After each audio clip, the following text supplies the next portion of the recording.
Pinikit ko ang aking mga mata. Inalala kung para tayong dalawa ko sa'yo. At dilip ko, tabi na kita. Nangingisap ang iyong mga mata. At katitigan, ngunit umiwas lang ng tumingin. At tinuon ang pansin sa bituin at buwan.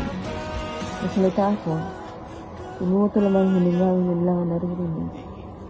Paano ko sinabi ko sa'yo na gusto kita noon? Sa tingin mo may magbabago.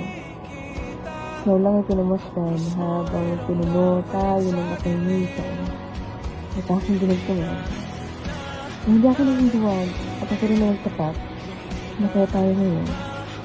Wala akong nakuha ng sagot kundi isang mahabang buntong hininga. Nahilas sa damahan habang pinupunasan ang luhang matagal kong pinigilan.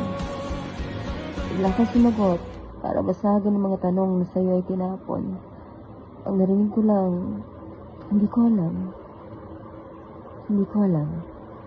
Marami nang nagbago.